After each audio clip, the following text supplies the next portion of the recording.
Thank you for joining Wars of the Roses as we continue with Part 36, Polish Societies, Book 13, Political Secret Societies, from Secret Societies of All Ages, Volume 2, by Charles William Heckethorn. 8. Polish Societies, 601, Polish Patriotism. It is the fashion to express great sympathy with the Poles and a corresponding degree of indignation against Russia, Austria, and Prussia. The Poles are looked upon as a patriotic race oppressed by their more powerful neighbours, but all this rests on mere misapprehension and ignorance of facts. The Polish people under their native rulers were abject serfs. The aristocracy were everything and possessed everything. The people possessed nothing, not even political or civil rights, when these clashed with the whims or interests of the nobles. It is these last whose power has been overthrown.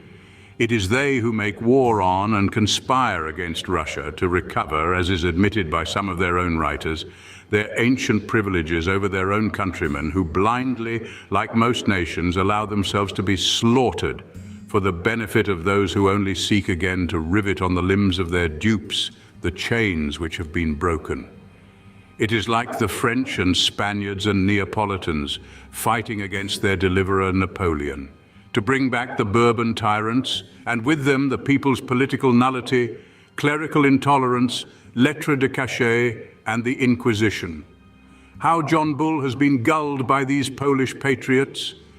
Many of them were criminals of all kinds who succeeded in breaking out of prison or escaping before they could be captured, and managing to come over to this country have here called themselves political fugitives, victims of Russian persecution, and have lived luxuriously on the credulity of Englishmen.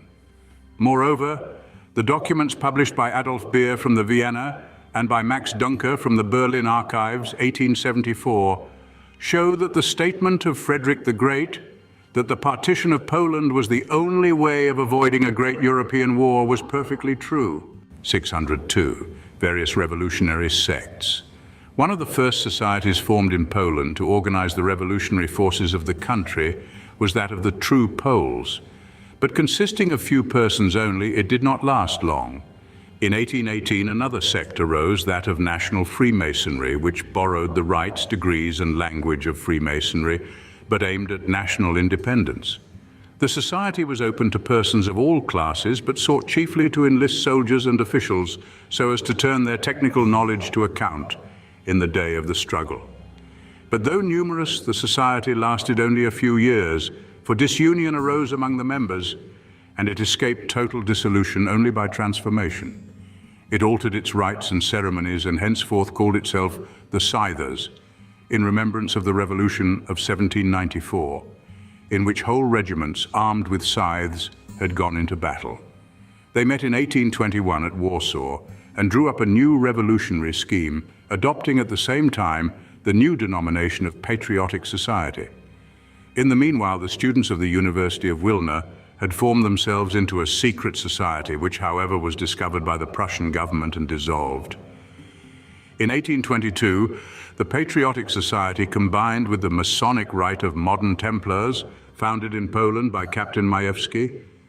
To the three rites of symbolical masonry was added a fourth, in which the initiated swore to do all in his power towards the liberation of his country.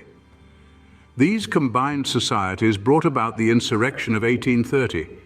In 1834 was established the Society of Young Poland, one of its most distinguished members and chiefs being Simon Konarski, who had already distinguished himself in the insurrection of 1830. He then made his escape, and in order better to conceal himself, learned the art of watchmaking. Having returned to Poland and joined Young Poland, he was discovered in 1838 and subjected to the torture to extort from him the names of his accomplices. But no revelations could be obtained from him, and he bore his sufferings with such courage that the military governor of Wilna exclaimed, "This is a man of iron." A Prussian officer offered to assist him in escaping, and being detected was sent to the Caucasian army for life. Konarski was executed in 1839, the people tearing his clothes to pieces to possess a relic of him. The chains he had been loaded with were formed into rings and worn by his admirers. Men like these redeemed the sins of many so-called Polish patriots. 603. Secret national government. Sometime before the outbreak of the Crimean War, a secret national government was formed in Poland, of course, with the object of organizing an insurrection against Russia. Little was known for a long time about their proceedings.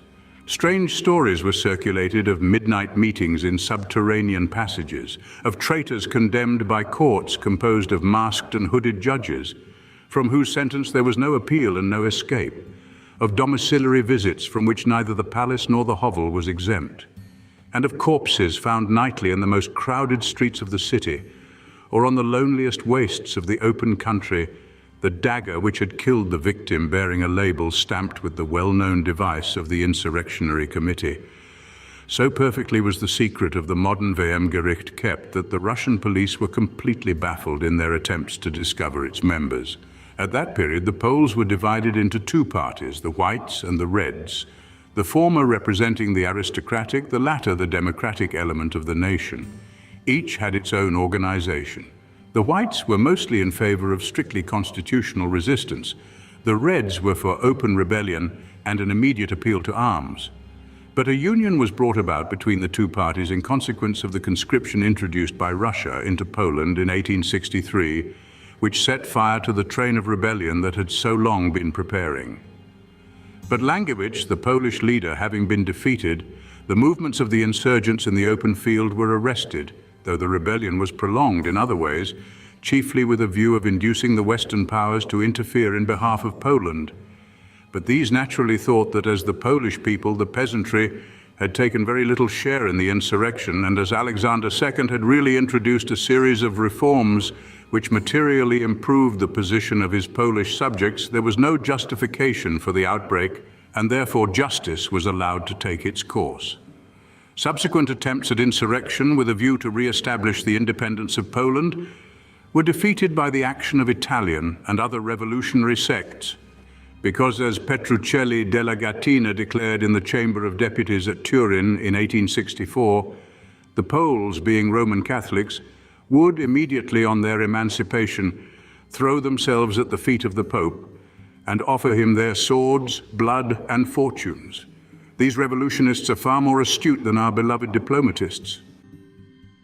Thank you for watching, and please don't forget to share, like, subscribe, and comment, and if you can, please consider donating to Wars of the Roses. Links to PayPal and Patreon are in the description. Thank you so very much.